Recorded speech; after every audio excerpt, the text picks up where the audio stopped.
नमस्कार दोस्तों, आप सभी का फिर से बहुत बहुत स्वागत है आपके अपने चैनल प्यारे स्टडी क्लास में। दोस्तों जो साथी चैनल पहली बार हैं वो इंस्टाग्राम टेलीग्राम को फॉलो कर लीजिएगा। इसका जो लिंक है वो डिस्क्रिप्शन में मिल जाएगा।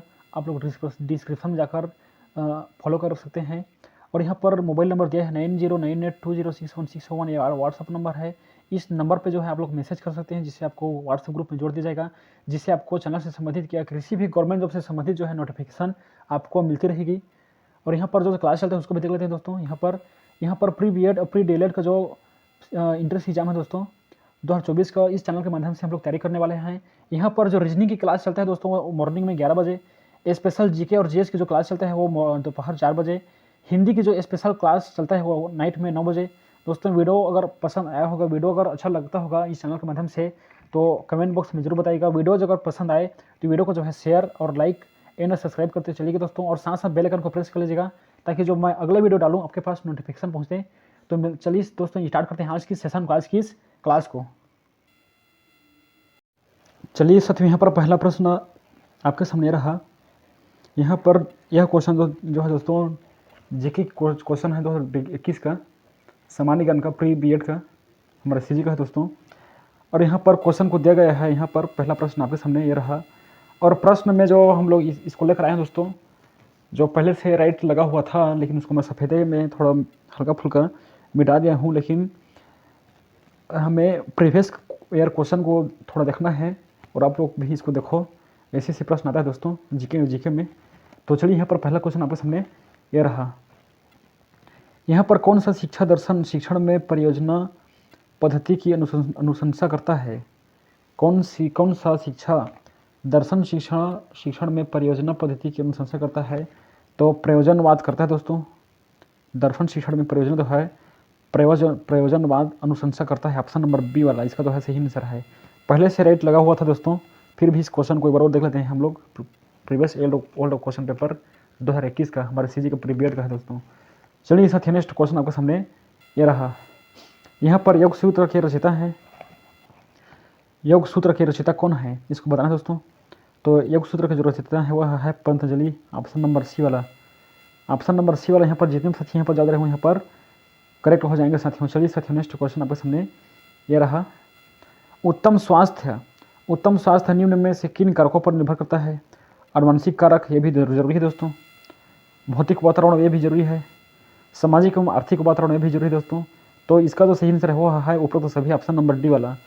उपरोक्त सभी जो है उत्तम स्वास्थ्य के लिए जो है कारकों पर जो है निर्भर करता है। ऑप्शन नंबर डी वाला जो इसका जो है सही आंसर साथियों। चलिए साथियों, नेक्स्ट क्वेश्चन आपके सामने ये रहा। यहाँ पर कोरोना के लिए निम्नलिखित में से कौन सा टीका 12 से 18 वर्ष के बच्चों के लिए प्रयोग किया जा रहा है? तो इसका जो सही आंसर दोस्तों वह है, इसको जो बनाने वाला था दोस्तों ऑप्शन नंबर डी को ले लिया था, लेकिन जो व्यापम ने लिया था वह है दोस्तों फिजर जो बाद में आया, पहले नहीं आया था। फिजर जो है इसका जो है सही आंसर है। व्यापम ने जो है फिजर को जो है लिया था, ऑप्शन नंबर बी वाला। ऑप्शन नंबर बी वाला जो है जितने साथी यहाँ पर ज़्यादा रहे यहाँ पर करेक्ट हो जाएंगे साथियों। चलिए साथियों, नेक्स्ट क्वेश्चन आपके सामने ये रहा। निम्नलिखित में से किस स्थान में चंद्रगुप्त मौर्य ने अपने अंतिम दिन व्यतीत किए? तो पाटलिपुत्र, कुशीनगर, श्रवणबेलगोल और हस्तिनापुर। तो इसका जो सही आंसर है दोस्तों वह है श्रवणबेलगोल, ऑप्शन नंबर सी वाला। चंद्रगुप्त मौर्य ने जो है श्रवणबेलगोल में जो है अपने अंतिम दिन व्यतीत किए। ऑप्शन नंबर सी वाला जो है यहाँ पर जो है करेक्ट हो जाएगा साथियों। चलिए साथियों, नेक्स्ट क्वेश्चन आपके सामने ये रहा। यहाँ पर दिए गए प्रश्न है, ध्यान से देखेंगे है जो है याद से चलेंगे।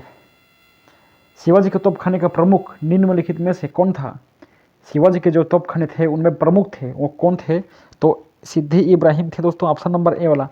ऑप्शन नंबर ए वाला यहाँ पर जितने साथी यहाँ पर ज़्यादा रहे हो यहाँ पर करेक्ट हो जाएंगे साथियों। चलिए साथियों, नेक्स्ट क्वेश्चन आपके सामने यह रहा। ध्यान से देखेंगे जो है ज़्यादा से चलेंगे। यहाँ पर महोगनी किस प्रकार के वन है? तो उष्णकटिबंधीय सदाबहार वन, उष्णकटिबंधीय पतझड़ वन, उष्णकटिबंधीय शुष्क वन, मरुस्थलीय वन। तो इसका जो सही आंसर है दोस्तों वह है ऑप्शन नंबर ए वाला। महोगनी जो है उष्णकटिबंधीय सदाबहार वन है। ऑप्शन नंबर ए वाला यहाँ पर जितने साथी यहाँ पर जवाब रहे हो यहाँ पर करेक्ट हो जाएंगे साथियों। चलिए साथियों, नेक्स्ट क्वेश्चन आपके सामने यह रहा। यहाँ पर दिया गया प्रश्न है, ध्यान से देखेंगे। भारत के किस स्थान पर 5 देशों की सीमाएं मिलती है? तो यहाँ पर कारगिल दिया है दोस्तों, गिलगित दिया है, लद्दाख दिया है, लेह दिया है। तो यहाँ पर जितने भी साथी ऑप्शन नंबर बी वाला बता रहे हो यहाँ पर करेक्ट हो जाएंगे दोस्तों। भारत के गिलगित स्थान पर 5 देशों की जो है सीमाएं मिलती है। ऑप्शन नंबर बी वाला जो इसका जो है सही आंसर साथियों। चलिए साथियों नेक्स्ट क्वेश्चन आपके सामने ये रहा। यहाँ पर दिया गया प्रश्न है, ध्यान से देखेंगे जो है जवाब देते चलेंगे। निम्नलिखित में से किस स्थान में आज़ाद हिंद फौज ने अपनी अंतिम सरकार स्थापित की? अंतिम सरकार जो है स्थापित किया, आज़ाद हिंद फौज ने जो है अपनी अंतिम सरकार स्थापित की, किस स्थान पर की? तो इम्फाल में जो है किया दोस्तों। ऑप्शन नंबर बी वाला, ऑप्शन नंबर बी वाला जितने भी साथी यहाँ पर जब रहे हो यहाँ पर करेक्ट हो जाएंगे साथियों। चलिए साथियों नेक्स्ट क्वेश्चन आपके सामने यह रहा। यदि संघ द्वारा किए गए अनुदेशों का पालन करने में राज्य सरकार असफल हो जाए तो क्या होगा? कुछ नहीं होगा, ये तो नहीं है दोस्तों। राज्य सरकार को चेतावनी दी जाएगी, ये भी नहीं है। राष्ट्रपति हम मान सकते हैं कि राज्य सरकार संविधान के अनुरूप नहीं चला पा रहा है। इसका तो सही आंसर है दोस्तों, वो है ऑप्शन नंबर सी वाला। ऑप्शन नंबर सी वाला जितने भी साथी यहाँ पर ज़्यादा यहाँ पर करेक्ट हो जाएंगे। यदि संघ द्वारा दिए गए अनुदेशों का पालन करने में राज्य सरकार असफल हो जाए तो क्या होगा? राष्ट्रपति हम मान सकते हैं कि राज्य सरकार संविधान के अनुरूप नहीं चल पा रहा है, ये हम लोग मान सकते हैं दोस्तों। ऑप्शन नंबर सी वाला। चलिए साथियों नेक्स्ट क्वेश्चन आपके सामने ये रहा। भारत के किस राज्य की समुद्री तट सबसे लंबा है? तो भारत के किस राज्य की समुद्री तट सबसे लंबा है दोस्तों?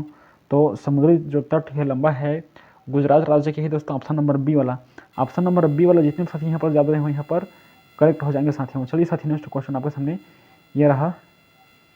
निम्न में से किन्हें नैनो प्रौद्योगिकी का पिता कहा जाता है? तो रिचर्ड फाइनमैन, हेनरिच रोहर, के हरिक ड्रोक्सलर, नोरियो टानीगुची। तो इसका तो सही आंसर दोस्तों वहाँ है Heinrich Rohrer, option number B वाला। ऑप्शन नंबर बी वाला जितने भी साथी यहाँ पर ज़्यादा रहे हो यहाँ पर करेक्ट हो जाएंगे साथियों। चलिए साथियों नेक्स्ट क्वेश्चन आपके सामने ये रहा। नई शिक्षा नीति 2020 NEP 2020 के अनुसार व्यावसायिक एकीकरण की किस कक्षा के बाद किया जाना चाहिए? तो 6वीं के बाद, कक्षा 10वीं के बाद, कक्षा 12वीं के बाद, कॉलेज के आरंभिक वर्ष में। तो इसका तो सही आंसर दोस्तों वह है ऑप्शन नंबर ए वाला। ऑप्शन नंबर ए वाला यहाँ पर जितने साथी आप जवाब दे रहे हो यहाँ पर करेक्ट हो जाएंगे साथियों। चलिए साथियों नेक्स्ट क्वेश्चन आपके सामने ये रहा। निम्नलिखित में से कौन सा कथन गलत है? जो गलत है दोस्तों वह बताना है। तो जो गलत कथन हो पर अपने आप पता चला, जब इसी आता है प्रश्न ना तो ध्यान से देखेंगे तो इसका तो हमें सही आंसर जो है प्राप्त हो जाएगा।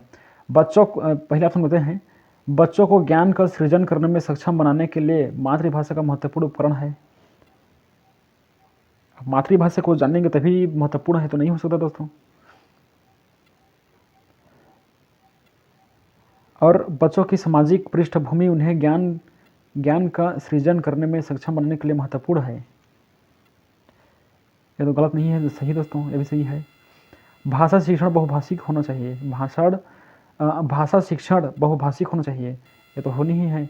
लेकिन बहुभाषिक सीखने में एक बाधा बहुभाषिकता सीखने में एक बाधा है, ये जो है इसका तो सही आंसर है, ये जो है गलत है दोस्तों, कोई बाधा नहीं होता है। चलिए साथी नेक्स्ट क्वेश्चन आपके सामने यह रहा। धारित विकास लक्ष्य में कितने लक्ष्य शामिल किए गए? तो यहाँ पर जितने साथी ऑप्शन नंबर डी वाला बता रहे हो यहाँ पर करेक्ट हो जाएंगे दोस्तों। ऑप्शन नंबर डी वाला जो है इसका जो है सही आंसर है ऑप्शन नंबर डी वाला। चलिए साथी नेक्स्ट क्वेश्चन आपके सामने ये रहा। सकल घरेलू उत्पाद का कम से कम कितना प्रतिशत शिक्षा पर व्यय किया गया?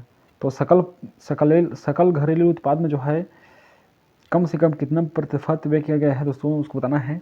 तो इसका तो सही आंसर दोस्तों वह है ऑप्शन नंबर सी वाला। ऑप्शन नंबर सी वाला जितने भी साथियों पर ज़्यादा रहे हो यहाँ पर करेक्ट हो जाएंगे साथियों। सकल घरेलू उत्पाद का कम से कम कितना प्रतिशत शिक्षा पर व्यय किया गया है? तो 6% जो है व्यय किया गया है दोस्तों। ऑप्शन नंबर सी वाला, यहाँ पर जितने भी साथी ऑप्शन नंबर सी वाला बता रहे हो यहाँ पर करेक्ट हो जाएंगे साथियों। चलिए साथियों नेक्स्ट क्वेश्चन आपके सामने ये रहा। यहाँ पर निम्नलिखित को सम्मिलित कीजिए। पहले से राइट लगा दोस्तों, अब ऑप्शन नंबर डी को सीधा लेते हैं। फिर भी पहला को हो जाएगा तीसरा दोस्तों, पहला को हो जाएगा तीसरा गोलकनाथ 24वां संशोधन। और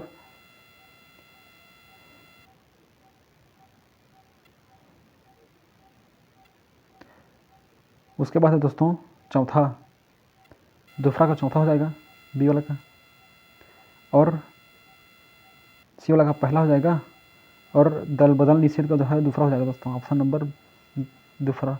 तो इसका तो सही आंसर दोस्तों है पहला में 3 आएगा,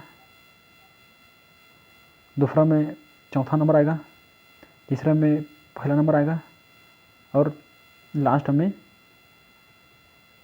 ये वाला आएगा दोस्तों। तो सम्मिलित की करना है तो इसका तो सही आंसर दोस्तों वह है ऑप्शन नंबर डी वाला।